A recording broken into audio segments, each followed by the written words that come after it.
हाँ जी, तो नमस्कार भी सभी को। कैसे हो सारे? उम्मीद करूंगा सब बढ़िया होगे, स्वस्थ होगे, मस्त होगे। अच्छे से चल रही है आप सभी की तैयारी। तो तैयारी तो अच्छे से चल रही है, बहुत अच्छी बात है। और सबसे पहले तो जिन बच्चों का बीएसटीसी का कल एग्जाम है, उनको मेरी तरफ से, रवि सर की तरफ से, हमारे पूरे biology king bye Narendra Kumar YouTube channel की तरफ से सभी को हार्दिक शुभकामनाएं। Best of luck. अच्छा करके आइए अपने एग्जाम को। और एग्जाम देने के बाद में जो आपने हमारे चैनल से अगर स्टडी की है, तो उस पर रिप्लाई कीजिए कि सर एग्जाम यहाँ से आए हैं, यहाँ से क्वेश्चन है, अपना फीडबैक जरूर दीजिए। और मैंने कुछ दिनों से हम एक चीज ऑब्जर्व कर रहे हैं। क्या चीज है? वो चीज ये है कि हम डेली कंटेंट डाल रहे हैं, या तो हमारे कंटेंट में दम नहीं है, या आप देख नहीं रहे, या देख रहे हो तो आप शेयर नहीं कर रहे। अब मैं शेयर करने का क्यों बोलता हूं? इसका एक रीजन होता है। शेयर करने का, लाइक करने का, कमेंट करने का यूट्यूब का एक एल्गोरिदम होता है। भाई आपको क्लास अच्छी लग रही है तो आप लाइक करो। जैसे ही आप क्लास को लाइक करोगे तो यूट्यूब उसको और आगे को रिस्पॉन्ड करेगा। कमेंट करोगे तो और लोगों को भेजेगा। अब आप देख लेते हो, लाइक नहीं करते, तो यूट्यूब को ऐसा लगता है भी कंटेंट अच्छा नहीं है, तो इसको आगे भेजने का कोई फायदा नहीं है। व्यू आते हैं 3 4, इतनी गर्मी में हम क्लासेस दे रहे हैं, तो लाइक करने में आपका जाता क्या है? लाइक कर दिया करो। ठीक है। उसके बाद में कुछ दिनों से, अब जैसे हम यूट्यूब पर वीडियो बनाते हैं तो हम यूट्यूब की चीजों को भी देखते हैं। तो वहां पर जो वीडियो ज्यादा चल रही है वो कौन सी चल रही है? कॉमेडी वाली। अब ये नहीं मैं कॉमेडी मत देखिए, बिल्कुल देखिए, सभी अपना अपना भी एक काम होता है, सबको करना चाहिए। लेकिन अभी क्या है, एग्जाम का प्रेशर नहीं है, क्योंकि कोई एग्जाम नजदीक में है ही नहीं। और आप सोच रहे हो एग्जाम नजदीक में है नहीं, अपने पढ़ के क्या करना है, जब एग्जाम आएगा तब पढ़ेंगे। ऐसी गलती मत करना। ऐसी गलती कभी मत करना। ऐसी गलती करोगे तो आप हजारों लोगों से पीछे रह जाओगे। दूसरी बात, एक बात ये है बीच में, कि जो अभी जैसे स्कूलों में छुट्टियां चल रही हैं, कुछ बच्चों ने 10th पास की है, कुछ ने 11th पास की है, कुछ ने 12th की है, किसी ने 9th की है। ये सब जो बच्चे अगर हमारी क्लासेस को देख रहे हैं तो उनके मन में क्या चलता है कि अब तो 1.5 महीने की छुट्टियां हैं, आराम से एंजॉय करेंगे, पढ़ेंगे नहीं, कोई जरूरत नहीं है। ठीक है। तो ये गलती भी आप मत करना भाई। क्योंकि अगर आप इन 90 दिनों में अच्छे 90 दिन क्या, 45 दिनों में अच्छे से पढ़ लोगे, तो डेली आपको क्या पढ़ना है? सिर्फ एक छोटा सा टॉपिक पढ़ लीजिए तो आपके 45 टॉपिक कवर हो जाएंगे। तो आप 45 टॉपिक जब स्कूल लगेगा तो आगे चले जाओगे 45 लोगों से। तो ये आपको देखना है। चलिए हम अपनी टॉपिक पे आते हैं। टॉपिक का नाम है आज हमारा बायोलॉजी का टॉपिक रहने वाला है। कौन से? बायोलॉजी का। और ये टॉपिक है ना, बहुत ही मजेदार रहने वाला है। क्यों? ये आपको बोर नहीं करेगा टॉपिक। पहली बात तो ये बोरिंग नहीं है ये टॉपिक। अगर आप सीखोगे ना तो बहुत कुछ सीखोगे इससे। आपको लगेगा ऐसा भी होता है, बिल्कुल ऐसा भी होता है, बिल्कुल। ये सारी चीजें आप देखोगे, आप एब्जॉर्व करोगे, आपको मजा आएगा पढ़ने में। आपको नई नई तरह तरह की बातें बताऊंगा। टॉपिक का नाम है अंतःस्रावी ग्रंथियां। टॉपिक का नाम है अंतःस्रावी ग्रंथियां। तो ग्रंथियां होती क्या है? ग्रंथियां, इनको बोलते हैं इंटेस्टाइन ग्लैंड। ठीक है। अब इसी के साथ साथ मैं आपको एक चीज बताता हूं। जब मेरा आरपीएससी असिस्टेंट प्रोफेसर में इंटरव्यू हुआ था, आरपीएससी ने जब मेरा इंटरव्यू लिया था, तो वहां पर मुझे यहां से क्वेश्चन पूछा था कि ऐसी कौन सी ग्रंथि है जो अंतःस्रावी और बहिःस्रावी की तरह काम करती है, यानी कि मिश्रित ग्रंथि। दूसरा क्वेश्चन पूछा था कि आप सीरीज में, यानी कि सिर से लेके पैर तक अंतःस्रावी ग्रंथियों को सीरीज बताइए। देखो, आरपीएससी असिस्टेंट प्रोफेसर में ये सवाल पूछा था इंटरव्यू में। तो टॉपिक तो बहुत इंपॉर्टेंट है भाई। चलिए, अंतःस्रावी ग्रंथियां। अब आपने शुरुआत करते हैं टॉपिक की। शारीरिक क्रियाओं का नियंत्रण व समन्वय। शारीरिक क्रियाएं, हम हमारी ही बात करेंगे, मोस्टली मानव शरीर की बात करेंगे। मानव शरीर में शारीरिक क्रियाएं मतलब क्या है? जैसे मैं चल रहा हूं, मैं बोल रहा हूं, मैं देख रहा हूं, मैं सुन रहा हूं, मैं सोच रहा हूं, मैं समझ रहा हूं, मैं सो रहा हूं, मैं जाग रहा हूं, मैं काम कर रहा हूं, मैं काम नहीं कर रहा, मैं गुस्सा कर रहा हूं, मुझे ईर्ष्या हो रही है, मुझे घृणा हो रही है, मुझे इसके अलावा भी लगाव हो रहा है, या मोह है किसी से, या मुझे दर्द की अनुभूति हो रही है, या मुझे दर्द नहीं हो रहा। ये सारे जो क्रियाएं हैं वो हमारा कौन कंट्रोल करता है? मस्तिष्क करता है। समझना मेरी बात को। कौन करता है? मस्तिष्क। ये तो काम करता है मस्तिष्क, लेकिन सारे काम मस्तिष्क अकेले नहीं करता। काम मस्तिष्क ही करता है। समझ में आया? तंत्रिका तंत्र कौन करता है? तंत्रिका तंत्र। और तंत्रिका तंत्र का एक भाग होता है हमारा मस्तिष्क, जो मैंने आपको पढ़ा दिया था पीछे। तंत्रिका तंत्र अपना टॉपिक हो चुका है, ठीक है। आज से लगभग साल पहले ये टॉपिक हो चुका है हमारे ही चैनल पर। तो मस्तिष्क तो करता ही है। मस्तिष्क के अलावा इसमें कुछ विशिष्ट रसायनों का या विशिष्ट यौगिकों का योगदान होता है। रासायनिक यौगिकों का योगदान। रासायनिक यौगिकों का योगदान कैसे समझते हैं इस बात को। अब देखो, जैसे आप कभी स्कूल जाते हो, स्कूल गए ही हो, या कोई भी कोचिंग आप मान लो, कोचिंग है, कोई भी संस्था है, कॉलेज है, स्कूल है, कुछ भी है, वहां पर क्या होता है? एक डायरेक्टर होता है। क्या होता है? डायरेक्टर होता है। तो अपने बोल दें कि ये कॉलेज या ये स्कूल किसका है, ये कॉलेज है या ये स्कूल किसका है, तो आप बोल देते हो ये फलाने जी का है, कोई भी उसका नाम होता है, ठीक है। फलाने जी का है, ये उनका कॉलेज है, उनका स्कूल है, उनकी कोचिंग है। क्लियर? अब क्या अकेले उनकी है ये? क्या अकेले उनकी है? ये अकेले ही काम करते हैं। अब काम का मतलब वहां पर, अब वो मान लीजिए स्कूल है, तो स्कूल में सफाई का काम भी होता है, बच्चों को पढ़ाना भी होता है, मैनेजमेंट भी करना होता है, पेरेंट्स से भी मीटिंग करनी होती है। वो सारे के सारे काम ये भाई साहब करते हैं क्या? कॉपीज भी चेक करनी होती है, बच्चों का मैनेजमेंट देखना पड़ता है, चीजों को मैनेज करना पड़ता है। तो ये सारे के सारे ये अकेला बंदा करता है? नहीं करता। हालांकि है इसका, लेकिन ये अकेला नहीं करता। तो ये किसको रखता है? प्रिंसिपल। प्रिंसिपल को बोलता है भी आप कॉलेज या स्कूल को मैनेज करो, भी बच्चों को देखो, एडमिशन लेके आओ, बच्चे क्या कर रहे हैं क्या नहीं कर रहे, वो सारी चीजें इसमें होती हैं। क्या प्रिंसिपल वो सारे काम करता है? फिर नहीं। प्रिंसिपल क्या करता है? मैनेजमेंट रखता है। मैनेजमेंट रखता है। मैनेजमेंट स्टाफ की सैलरी का हो गया, बच्चों की फीस का हो गया, और अदर काम हो गया। फिर वो टीचर्स, अब सब्जेक्ट पढ़ाने तो टीचर्स भी चाहिए, स्टाफ चाहिए। स्टाफ क्या काम करेगा? सारे काम करेगा स्टाफ? नहीं। स्टाफ को प्रॉपर काम दिया जाएगा। कौन कौन से? जैसे हर बंदे को एक सब्जेक्ट दिया जाएगा कि स्टाफ में एक बंदा तो नहीं रखेंगे, वो सभी बंदे रखेंगे अलग अलग सब्जेक्ट के। साइंस का अलग बंदा रखेंगे, फिजिक्स का अलग रखेंगे, केमिस्ट्री का अलग रखेंगे, बायो का अलग रखेंगे, मैथ का अलग रखेंगे। इसमें भी हो गया। फिर उसके बाद में बच्चे भी तो होंगे ना। बच्चे होंगे तभी तो ये सारा चीजें चलेगी।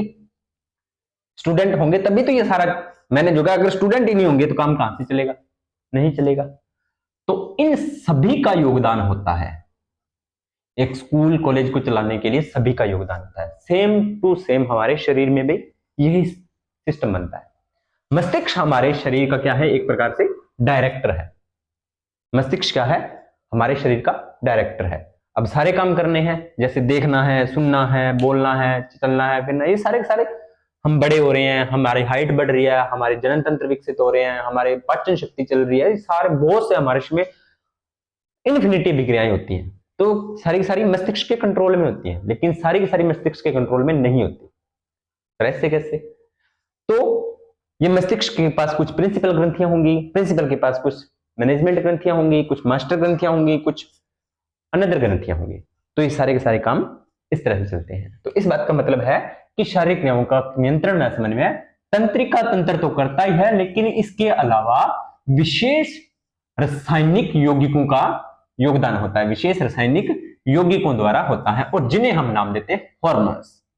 क्या नाम देते हैं? हॉर्मोन्स नाम देते हैं। क्या नाम देते हैं? हॉर्मोन्स नाम देते हैं। इतनी बात आपको समझ में आ गई होगी। हार्मोन्स एक ग्रीक भाषा का शब्द है, जिसका अर्थ होता है उत्तेजित करने वाला पदार्थ। क्या? उत्तेजित करने वाला पदार्थ। क्या नाम होता है? उत्तेजित करने वाला पदार्थ। ठीक। हार्मोन्स ग्रीक भाषा का शब्द है, जिसका अर्थ होता है उत्तेजित करने वाला पदार्थ। चलो, इतनी बात आपको समझ में आ गई। बिल्कुल आराम आराम से करवाऊंगा। कल अपने फिर एक एक ग्रंथियों को और उसको सारा डिटेल से पढ़ेंगे। परेशान नहीं होना है आपको, सारी चीजें मैं आपको बताऊंगा। उत्तेजित करने वाला पदार्थ का मतलब क्या है? उत्तेजित करने वाला पदार्थ, अब वही मैंने, जिसको अपने क्या बोलते हैं, एक प्रकार से उत्प्रेरक भी बोलते हैं ना। तो उत्प्रेरक क्या होते हैं, मैंने बहुत बार आपको एग्जांपल से समझा दिया, तो अब इस पर टाइम वेस्ट अपने नहीं करते। उत्प्रेरक क्या होते हैं, तो वो हार्मोन्स ही होते हैं किसी भी अभिक्रिया को करवाने में जो महत्वपूर्ण योगदान देते हैं। अब एक छोटा सा एग्जांपल देता हूं। आपको नॉर्मल भूख लगी है, नॉर्मली भी आपका टाइम हो गया खाना खाने का, और आपको घर वालों ने बोल दिया कि आप बाजार जाओ, कोई काम है, और आप बाजार में किसी अच्छे से स्वीट हाउस या किसी रेस्टोरेंट्स के आगे से निकलते हो, तो आपको बहुत अच्छी स्मेल आती है, खाने की खुशबू आती है। अब खुशबू आते ही आपका मन वो ये ललचाता है, कोई यहीं रुक जाए और कुछ खा के चलते हैं। मतलब भूख तो आपको ऑलरेडी लगी है, लेकिन उस खुशबू को लेकर और ज्यादा भूख लग गई। तो जैसे ही आपने वो खुशबू आपको अच्छी लगी, आपकी बॉडी ने कमांड दी और उसने हार्मोन रिलीज किया और आपको भूख और बढ़ गई, आपकी भूख और बढ़ गई। ठीक है, तो उत्तेजित किया, वही क्या हुआ, अब आपको भूख लगी है, लेकिन आपके सामने कोई प्रॉब्लम आ गई, कोई भी आपके सामने प्रॉब्लम आ गई, तो आप उस भूख को भूल जाओगे। आपको कोई भी प्रॉब्लम आ गई उस पर, तो आप उस भूख को भूल जाओगे। क्यों? क्योंकि भूख वाला जो हार्मोन्स है या एंजाइम्स है रिलीज नहीं हुआ, प्रॉब्लम वाला एंजाइम रिलीज, हार्मोन्स रिलीज हो गया। अब ये अपना असर दिखाएगा, तो आपकी भूख को कम कर दिया और प्रॉब्लम वाली चीजों आप आपके सामने क्रिएट हो गई। समझ आई? तो उत्तेजक। अब ग्रंथियां होती हैं दो प्रकार की मोस्टली। ग्रंथियां कितने प्रकार की होती हैं? दो प्रकार की ग्रंथि। ठीक है, अब आप बोलोगे सर ग्रंथि क्या है, तो वही है भाई जो मस्तिष्क के अलावा शरीर में अन्य जो कार्य करवाती है। मस्तिष्क शारीरिक क्रियाओं का नियंत्रण समझ में कौन करता है? तंत्रिका तंत्र। और इसके अलावा जो अन्य चीजों रासायनिक पदार्थ है, इनका कुछ कोई ना कोई स्त्रावण तो करेगा, तो जो स्त्रावण करती है वो चीज होती है ग्रंथि। और ये होती है दो प्रकार की। कितने प्रकार की? दो। एक होती है बाह्य स्त्रावी ग्रंथि और एक होती है अंतःस्त्रावी ग्रंथि। इसमें आपको डिफरेंस अगर समझ में आ गया ना, तो आपको बहुत से डाउट क्लियर हो जाएंगे। अगर आपको इसमें वो पता लग गया ना, तो आपके बहुत से डाउट क्लियर हो जाएंगे। एक मिनट।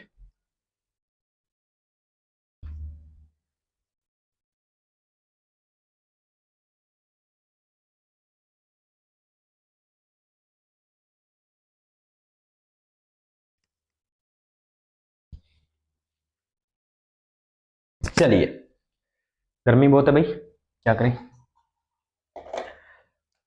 तो अंतःस्रावी ग्रंथियां और बाह्यस्रावी ग्रंथियां क्या होती है, उस पर थोड़ी सी बात करते हैं। तो आपको एक ही बात ध्यान में रखनी है, जो बाह्यस्रावी ग्रंथियां होती है वो सीक्रेशन करती है एंजाइम का, यानी कि वो किसका स्त्रावण करती हैं? एंजाइम्स का। एंजाइम्स किसके बने होते हैं? एंजाइम्स बने होते हैं प्यारे बच्चों प्रोटीन के। किसके बने होते हैं? प्रोटीन के, जो मैं आपको पिछली क्लास में करवा चुका हूं। अब एंजाइम्स को कहीं ना कहीं तो भेजना है काम करवाने के लिए, तो इसको भेजने के लिए इसका जो वहन है वो नलिका द्वारा होता है। किसके द्वारा होता है वहन इसका? नलिका द्वारा। ठीक है, अब नलिका द्वारा हो रहा है, तो बाह्यस्रावी ग्रंथि में नलिका युक्त होती है। क्या होती है? नलिका युक्त। नलिका की जगह आपको वाहिका भी मिल सकता है भाई, वाहिका युक्त। एग्जांपल्स आपको मैं एक बार एक ही दे देता हूं, लार ग्रंथि, और ये आपको बाह्यस्रावी ग्रंथियां समझ में आ गई। क्या क्या बातें होती हैं? एंजाइम्स होते हैं जो प्रोटीन के बने होते हैं, वहन एंजाइमों का नलिकाओं द्वारा, नलिका युक्त या वाहिका युक्त, लार ग्रंथि। अब बात करते हैं अंतःस्रावी ग्रंथियों की। तो ये सीक्रेशन करती हैं हार्मोन्स का। किसका? हार्मोन्स का।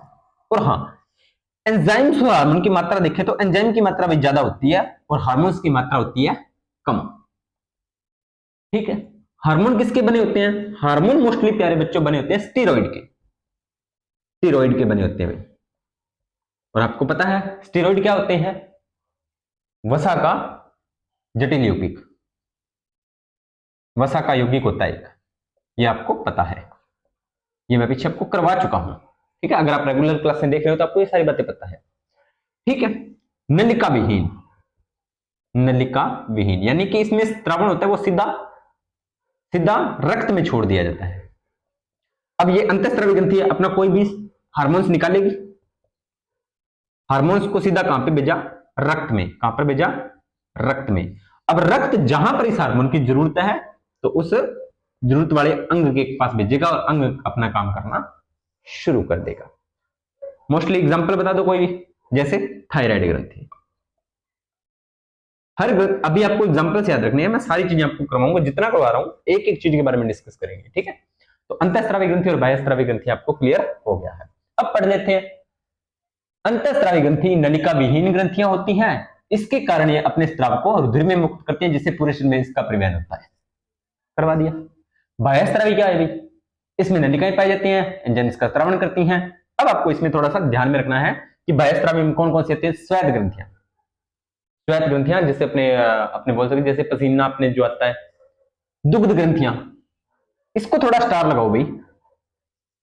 दुग्ध ग्रंथियां मैंने स्टार क्यों लगाया? इसको स्तन ग्रंथि भी बोलते हैं। क्या बोलते हैं? स्तन ग्रंथि भी। और जिन प्राणियों में यह स्तन ग्रंथि पाई जाती है उनको स्तनधारी वर्ग में रखा जाता है, मैमेलियस वर्ग में रखा जाता है। ये आपको बोला जाए, जिनमें स्तन ग्रंथियां पाई जाएगी उनको बोलेंगे स्तनधारी। ठीक है, इतनी बात आपको क्लियर हो गई होगी। चलिए अब इसके बाद में आगे चलते हैं। स्तन ग्रंथियों को स्टार लगाया है। अब आप बोलोगे, चलो मैं आपको बता ही देता हूं, आपको बोलने की जरूरत ही नहीं है। स्तन ग्रंथियां होती है वो नर और मादा दोनों में पाई जाती है, नर व मादा दोनों में।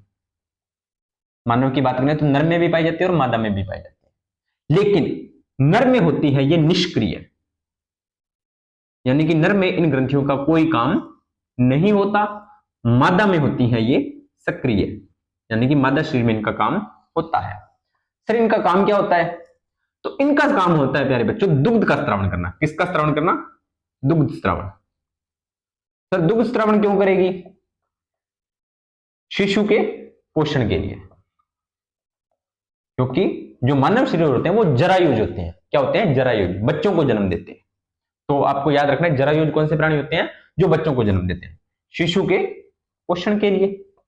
अब आपको पता है कि मानव शरीर में बच्चे को जन्म कौन देती है? तो मादा देती है। अब मादा बच्चे को जन्म दे रही है तो पोषण भी कौन करेगी? मादा करेगी। ठीक है, तो नर में इस वजह से ये ग्रंथियां क्या होती है? निष्क्रिय, और मादा में होती हैं ये सक्रिय। और ये सक्रिय कब होती हैं? किशोरावस्था के दौरान।